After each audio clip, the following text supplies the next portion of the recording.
religions that are using their book as historical fact, how can you credit that as like a thing if everyone's doing the same thing but not exactly taking outside? You're a thinker. Excellent question. Thank you, sir, for making the effort to think. I appreciate it. If somebody says to me, Muhammad never lived, Muhammad was a myth, I'm going to look them in the face and say, you are wrong. The historical evidence is that Muhammad lived from about 570 to 632 AD, and there's a ton of historical evidence that he was a real space-time person. Anybody who says Muhammad never lived is smoking something I don't want to smoke. Okay? Similarly, anybody who says Jesus Christ never lived, they are wrong. The historical evidence is Jesus Christ lived. Anybody who says Siddhartha Gautama Buddha never lived is wrong. Siddhartha Gautama Buddha is a real space-time human being. So are you basing it off of you being a space-time being for it to be truthful? No. Okay. What I'm saying is, when you read the Gospels of Matthew, Mark, Luke, and John, you are confronted by a historical claim that God has stepped into space and time, into human history, in the person of Jesus Christ. That's a claim. Now, what you and I have to figure out is that a bogus claim, or is there evidence to support that claim? Has there been other claims? All right? Is that for us to have historical evidence, are you saying it has to be the time-space being for it to be true? Like, what exactly makes it historical evidence then? Good. I cannot say that Hinduism is wrong because it's mythology. Why? Because you can communicate truth through mythology. All right? So you see, the claim of Hinduism is not, this is an historical event that points to God loving you. Instead, Hinduism is a mythology that's claiming to communicate truth. The same thing with Greek mythology. Greek mythology is not claiming Zeus was a real space-time person who walked the earth. No. It's claiming that Zeus is a god going around in a chariot throwing lightning bolts, okay? So it's not an historical claim. So for me to say Greek religion is wrong because it's mythology is dishonest. Can you define historical claim then? You bet.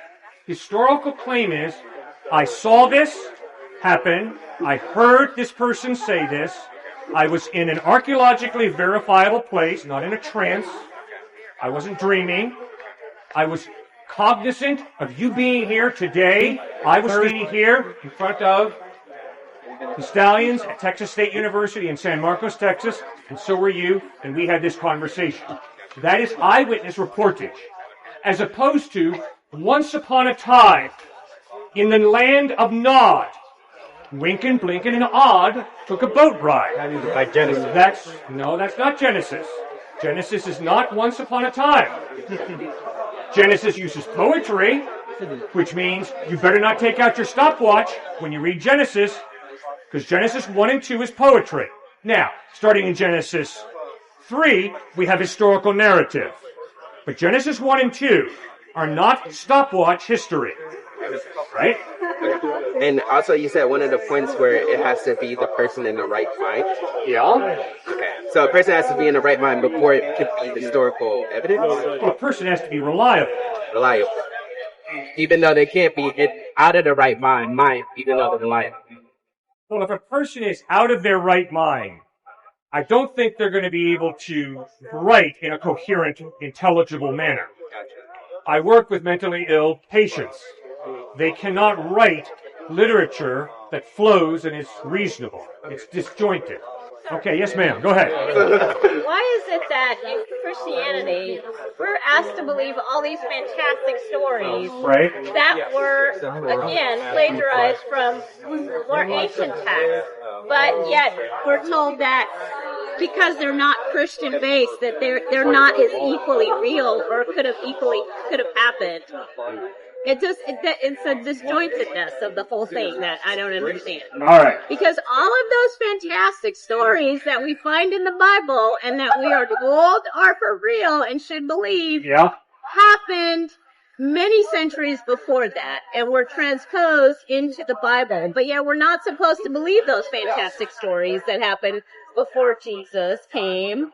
Why is that? All right, ma'am, I've answered you twice before this question. This will be the third time, okay? Not really. Yes, I have. I have studied Osiris. I have studied Isis. I have studied Egyptian mythology, Greek mythology. I can promise you the Gospels are radically different. Greek mythology, Egyptian mythology is exactly that. It's mythology. The Gospels are an historical record of an historical person named Jesus of Nazareth, who lived a sinless life, taught amazing teachings, died on a cross, rose from the dead. I can promise you there is no historical person who comes close to Jesus Christ. None whatsoever. And there is absolutely no historical record that's credible of a resurrection other than in Matthew, Mark, Luke, and John, the resurrection of Christ. It does not exist. When you study the resurrection of Osiris, it's not historical. It's not even claiming to be historical. Osiris is cut up into 14 pieces, which are scattered. Isis goes around, finds 13 of the 14 cut up pieces of Osiris, puts them back together, and Osiris comes back to life. But where is he living? In the underworld, man. Not space-time. He's living in the underworld. So all you got to do is read Egyptian mythology for yourself, and you begin to realize the resurrection of Christ, which is a space-time historical event, is radically different from this resuscitation of Osiris in Egyptian mythology. It is not the same literature. Yes, ma'am. Just because it's different, though, doesn't inherently mean that it's not a recycled story. We recycle Shakespeare, and the characters change, the settings change. How are you proving that just because we've seen this in other stories, like, what does Jesus being human have to do with anything? Okay. The literature of the Gospels is qualitatively different from the literature of mythology. So it's different style. I agree. It's making a totally different claim, ma'am. Totally different claim. It is claiming not, we thought this up, or this was revealed to us in a spiritual sense. Rather, it's claiming we saw this man Jesus, we heard him teach, we watched him die, and we saw him risen from the dead. It's a different claim, ma'am, a radically different claim. Still a recycled story, though. Born of a virgin, died, resurrected 3 days later. You can see those things in other religions throughout history. Which one? The maize god. Osiris.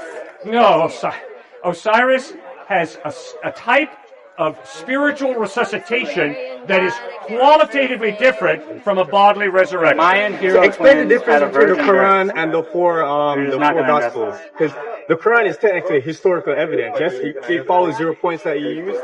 Yes or no?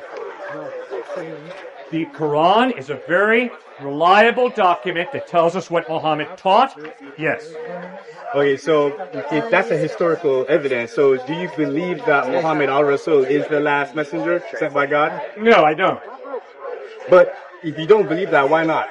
If Good. it follows your historical evidence. Good.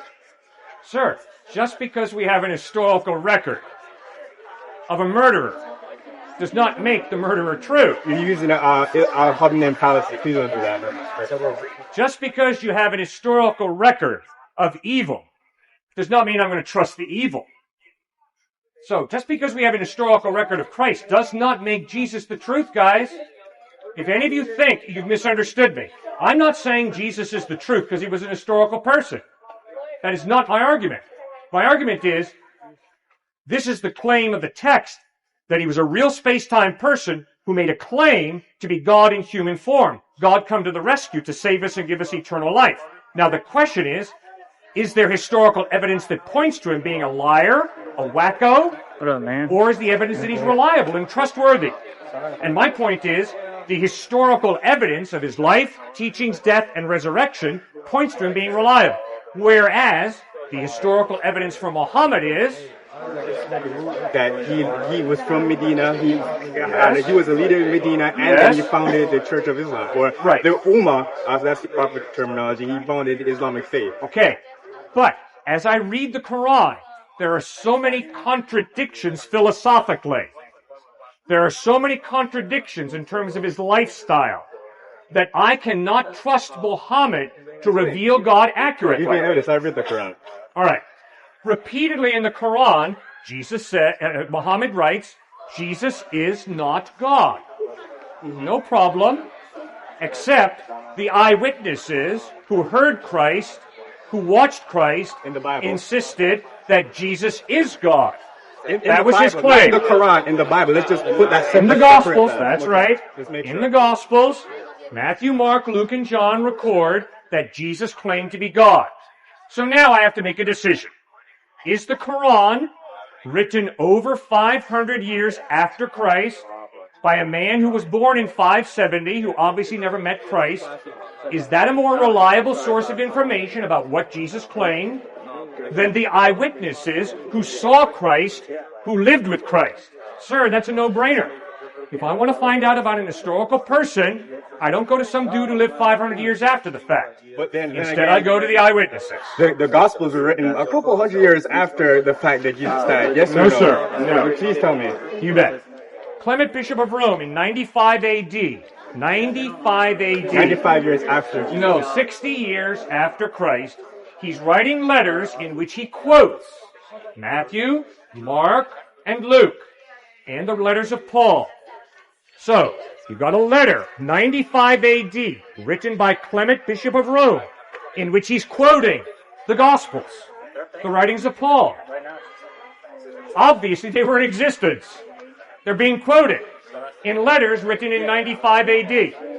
So the Gospels were not written hundreds of years after the fact. They were written right in the first century.